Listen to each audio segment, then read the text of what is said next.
think about law, we often envision famous courtroom scenes depicted in movies and series such as Suits and other legal dramas on television worldwide. The heroism and power that the lawyers are portrayed with don't seem to match reality. However, there's certainly a charm to litigation and arguing in court. The closest thing that comes to this fantasy for lawyers in real life would be the moot court, as they present a platform where all the antagonist and protagonist roles of lawyers we have seen in popular culture come alive.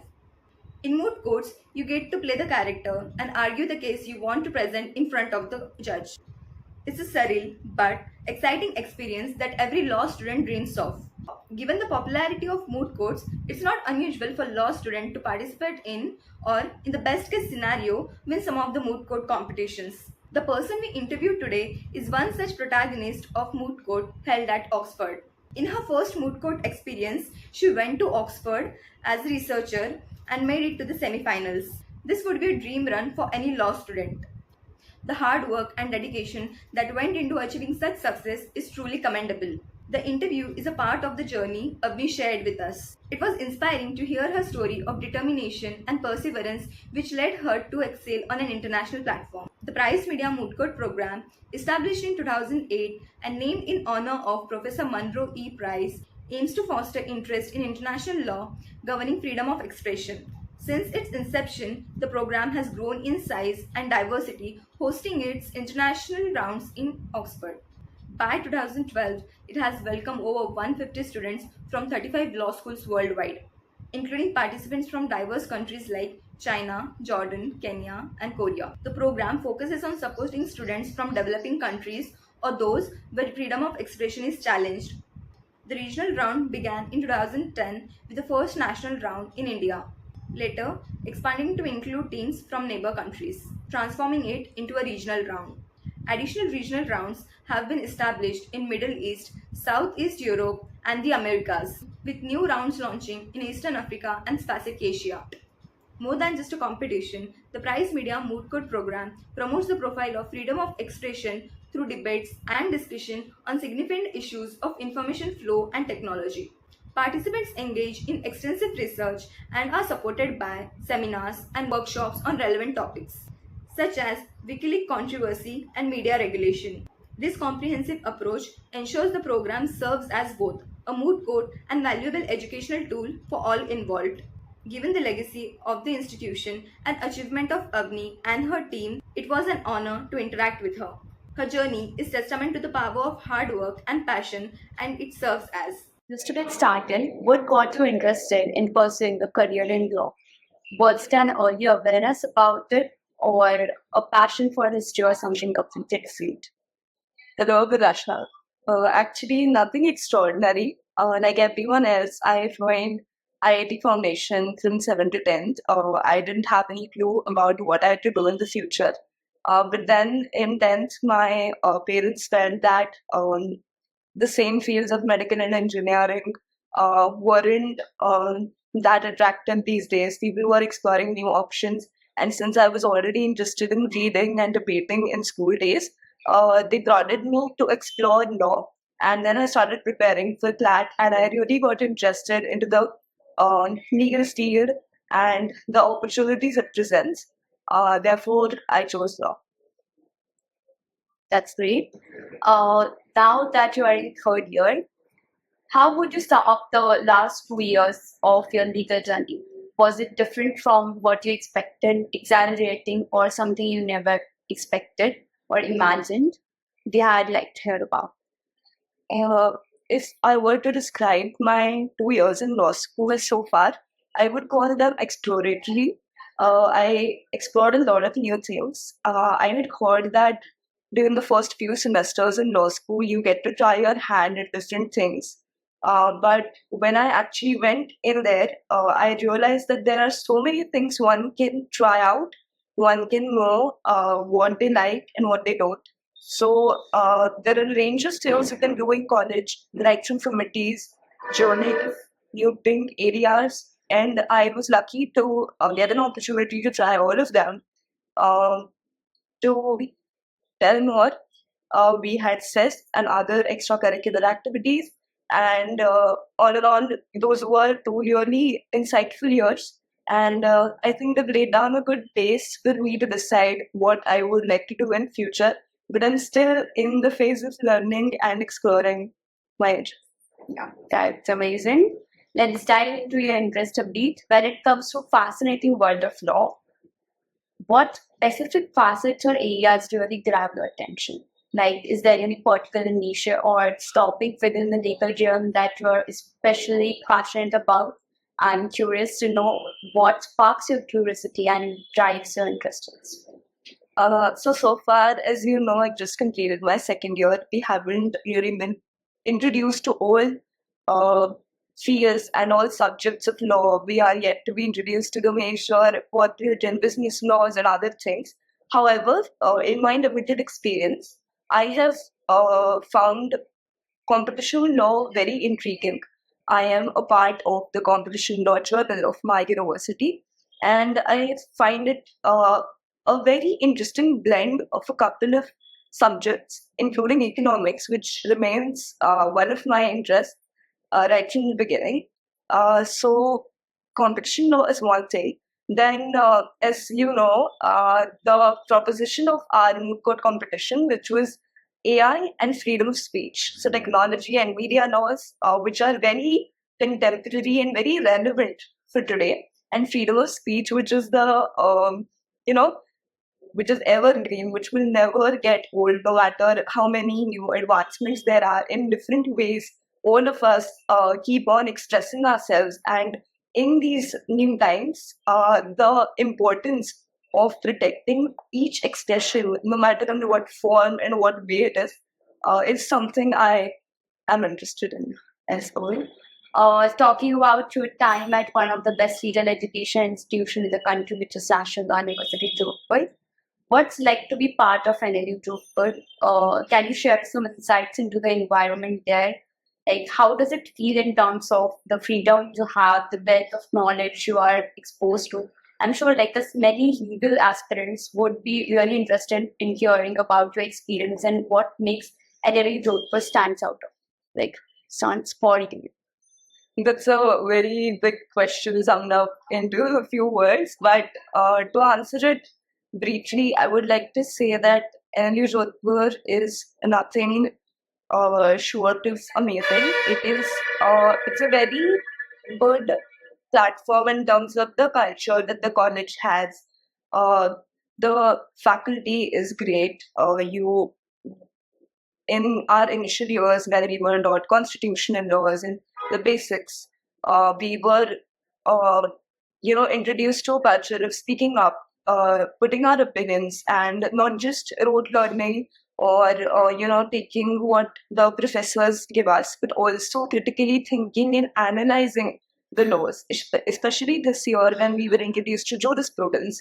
That was, I think, a very important aspect of law, and people feel that jurisprudence is boring, or that might be a minority opinion. But for me and other couple of friends in college, I think that is the farthest from the truth. Jurisprudence is the basis which actually tells you how to apply laws and why they are in place. So I think NLU Jodhpur has widened my perspective, and it, of course, college is just one method and not the whole of your career, but it's surely a very important stepping stone as to how you're introduced into law. So I think that is a religion. On a personal and professional level, I'd love to hear your thoughts on how institutions like NLU Jodhpur have contributed to your growth. What has the impact been like for your personal, and how has it shaped your professional journey? Considering that not everyone has the access to the same level of opportunity and the rich legacy of such institution, how has the experience influenced your path? Can you comment on how an institution like an Jodhpur makes a difference in one's life?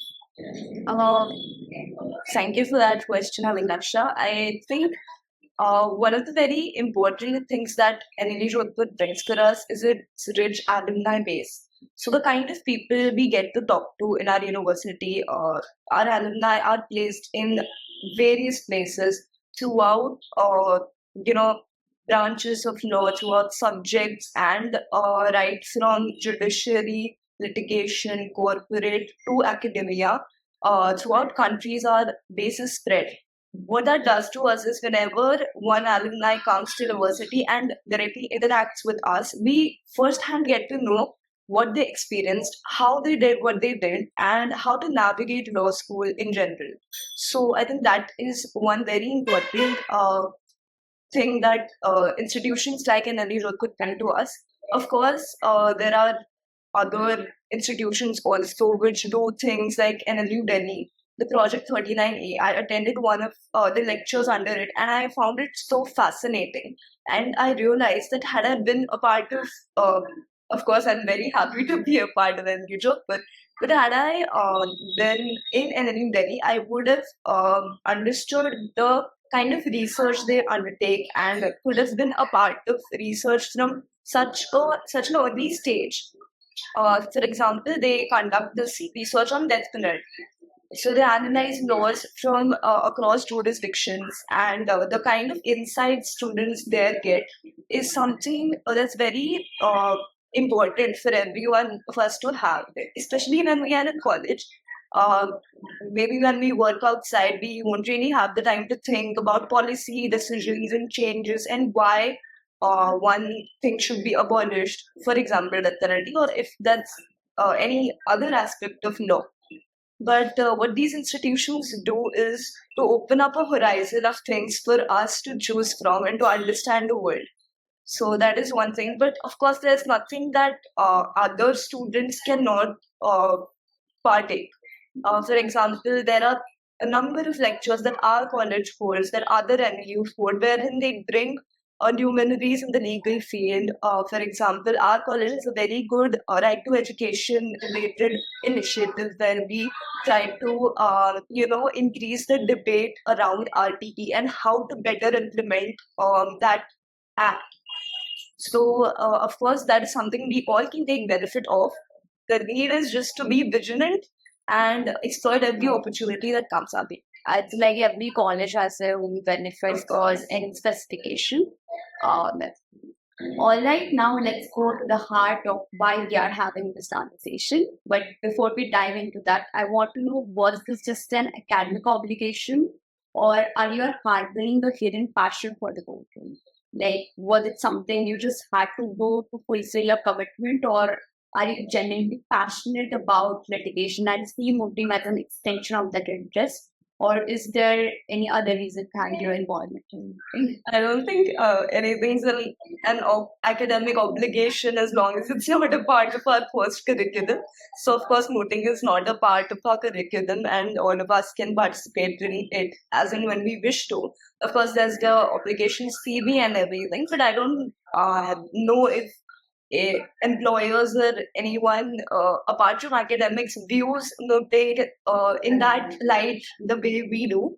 It's more of a personal interest that everyone has. For me, it was my first moot, so I was first intra-university moot. Of course, we have inter-university. This was my first time. We do have inside of college. So yes, it was quite a wonderful experience, and I think I would continue my mooting journey further. Yeah, I know we'll take more interviews on that. And now on to the most anticipated part of our conversation, your experience at Oxford. How was it interacting with legal veterans and immersing yourself in the voting culture at the could be called as epitome of academic and scholarly excellence? Take us through that journey. Why did you what did you learn? How did it shape your perspective? And what were the highlights of your time at Oxford? It's also a very big question since our time at Oxford entailed a lot of things, a lot of experiences. Quite peculiar things if I were to tell you. There's a very different way of arguing that I saw, and since the participants that came to the international rounds were already the ones who had won their national rounds, the competition, as you would guess, was quite challenging. And since the organizing was by the University of Oxford, our participants were from various colleges across jurisdictions. we got to interact with them. We understood how they argue in their own home country, and we understood that countries with civil law jurisdictions use much less case law, and this is very specific to common law jurisdictions to push our arguments along with case laws to bolster them besides the legal provisions that are there. So that's one thing I learned. Then other thing I learned is that Indian courts have a lot of formalities that are attached to arguments. However, in outside courts, actually that was a fictional court where we address the bench as your excellencies, and the way of speaking is much more informal. The main point is to get across your argument, to present what your line of thought is, to take it to its logical conclusion. Here in India, there's a 50-50% focus on both how you speak, how you address the bench, plus what you're trying to get through. So that's something that was striking for me. Of course, there's other things about Oxford, the wonderful weather and the striking traffic rules, and the discipline in the people there was something I had never seen here. And I wish that comes into people here, and also how welcoming and warm people there are. They wish every time you get off a bus or anything. I think that's wonderful. That's something. Because people have experienced the national law rules, but the international food portal is completely different. As we were researching the case of problem you guys were given, I was struck by its complexity from AI to a fictional country. With geopolitical cities, it had all the engineers expected from masterful case architect. However, what stood out was the deep dive into the intersection of freedom of expression and technological involvement amidst state and regulatory complexities. Can you give us the overview of how you approach the science thematically and philosophically? It seems to blend practical and philosophical constructs seamlessly. How did you navigate this intricate balancing analysis? Yes, so right from the time we read the proposition, we knew there's a lot of intricacies to it. Right from preparing our memo, we knew that we should have begun our research much in advance to go through all that's happening latest in media law, in AI. This field is what do we call it, volatile. It's changing so fast, it's progressing so fast that I would like to tell you that from the time our regional rounds ended till the time our international rounds were there, the new laws came up so fast that we didn't even know something like that existed, and it changed our arguments a lot. And there is EU and the jurisdictions like European countries and G7 bringing so many new blends to what we call AI laws, that it's really fascinating. Also, I think our understanding of media laws normally is very less, because we, in our traditional curriculums, is not really taught. It's mainly IP laws and everything is taught, which is also very important. But technology laws is something only people are interested in explore. And I think all of us should, being a part of this generation, handy in technology laws as well. Okay, so it's my last question. For aspiring researchers and more enthusiastic tackling international problems, the journey often feels daunting with a sea of information. What tips would you share to navigate this ocean of confusion, from where to begin and where to conclude effectively? That's a very good question, actually. Something I was faced with at the beginning of my journey.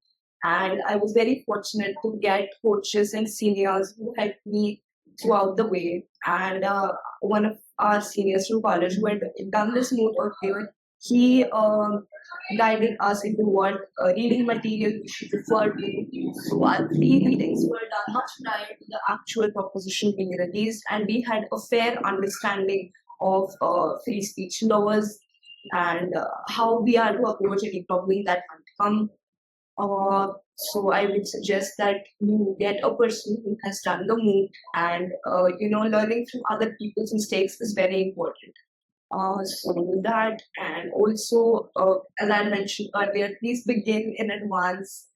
Begin as soon as you get the proposition. You might think that, yeah, we have our roles cut out, but that's not so. Once you start researching, there are hundreds of things that come up newly. You go into one direction. Oh, I might explore this. Oh, might make that creative argument. You need time and hand for doing that. Especially with our college, we don't get much attendance concession. There's a limit on how many classes you can miss. You have to study for exams. So please have it pre-planned. Uh, do not think that I have not done this before. How will I be able to do it? Everyone has a first time. It's not a big deal. It's an academic exercise at the end of the day. You can't make a mate, do or die. Of course, you have to put in your 100%, but you have to understand that at the end of the day, mooting is pretty arbitrary in its own ways, just the way actual goals can be. And you have to be prepared for the best, but you also have to understand that anything can happen. And it's actually your presence of mind that will help you in code, and that's what you have to take out of a moving journey, instead of what result you ended in or what went wrong and fussing over it. Okay. Okay, so I hope you have learned a lot from Avani. So thank you so much for being with us. Thank you.